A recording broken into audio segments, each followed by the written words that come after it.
Hi folks, this is all the fruit, and here in an old people's home on the shores of Lago Maggiore in northern Italy, I found two beautiful old specimens of Jubaea chilensis. Well, I found them actually. A plant collector called Paolone told me about those plants. And he said, yeah, there are two really nice Jubaea chilensis in town, which are 140 years old. Apparently, the garden here is from 1890. That would make them 134 years old, yeah, almost 140 years old. Beautiful trees. I've seen a couple Jubaea chilensis of this size, and actually never considered how old they must be. But look, this thing really looks old, with a gnarly stem and covered in moss. The other one over there is covered in ivy. However, somebody has cut the ivy. That might be a good idea. Ivy can kill trees.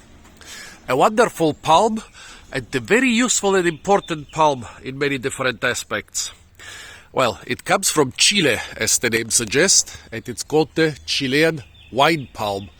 Because a palm of this size, it can produce a lot of palm sap, and from this palm sap you can make palm sugar or palm wine or everything else you can do with a sugary liquid.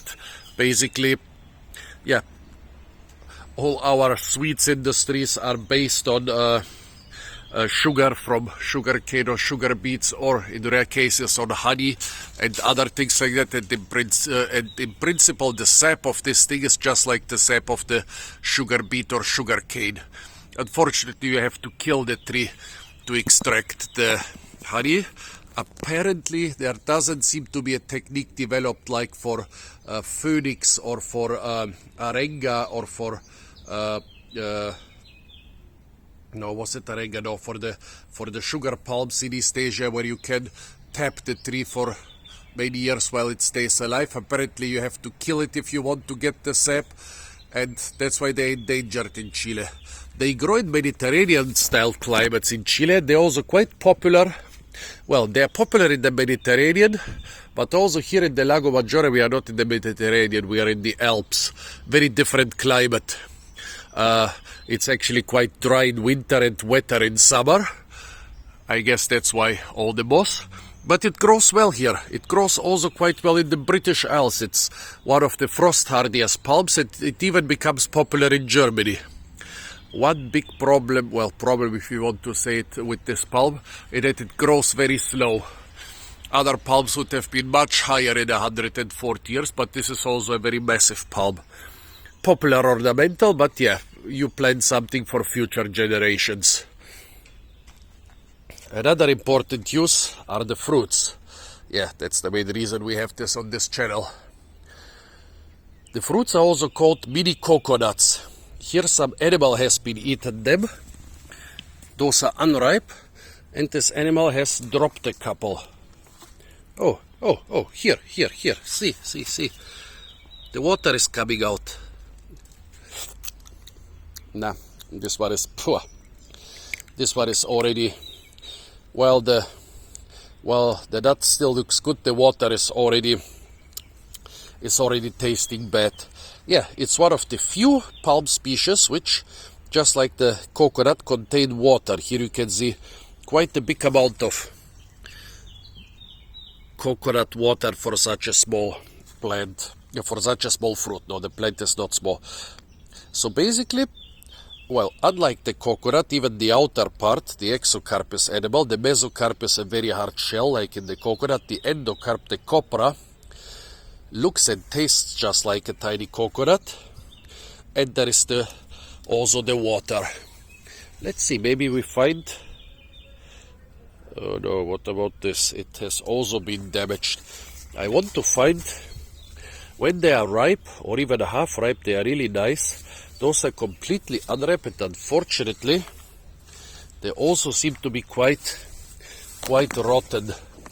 In this stage, they are already totally edible and drinkable, but everything that's on the ground, a lot of them seem to be eaten, and even the ones which were dropped Yeah, this was eaten, even the ones which were dropped are not good anymore. Yeah, pity. I looked forward to eating a couple of those. Of course, the exocarp, the fruit, you cannot eat it at this stage. But you can already eat the endocarp and drink the water. But no, those are in quite a bad condition. Well, I don't want to hide from you also a couple other interesting things around here. There is the Himalaya palm, which is invasive here. It also has an edible heart of palm. The fruits are not so good, but the heart of palm is edible. And also this might be some of the biggest giant bamboos I've seen in Europe. I've seen bigger ones in Southeast Asia, but look at the size. Those things are like 15 meters tall, and some of the stems are 8 centimeters thick or thicker. This is not bad for the foothills of the Alps at the same geographical latitude as southern Canada. It is not. The area here is a warm but not too hot area, quite mild, USDA zone 9. And yeah, you can, that's why a lot of Mediterranean and subtropical things here. Oh look, this is another fruit that's typical for the Mediterranean and Canary Islands and other subtropical areas. This is cock's eggs, Salpicroa oreganifolia. This plant has small white fruits with a crazy alcoholic taste, and it's already ripe in the Mediterranean, but here in the cold climate it's still flowering.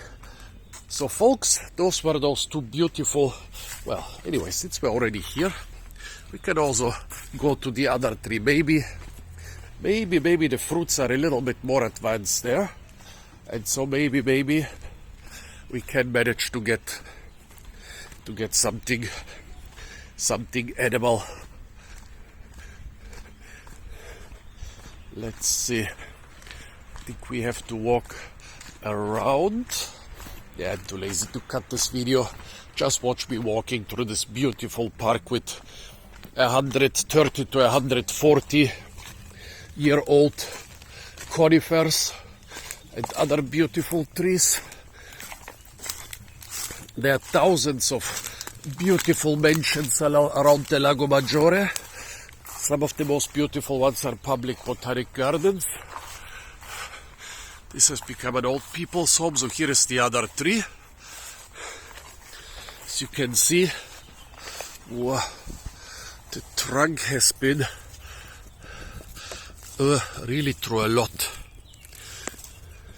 Eaten by a lot of animals, hollowed out.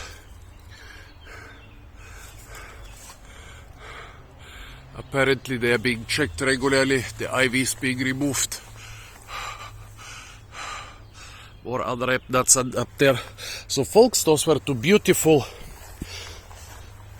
about 140-year-old Jubaea chilensis here on the beautiful shores of Lago Maggiore. Thumbs up to Paolone for showing me those beautiful plants.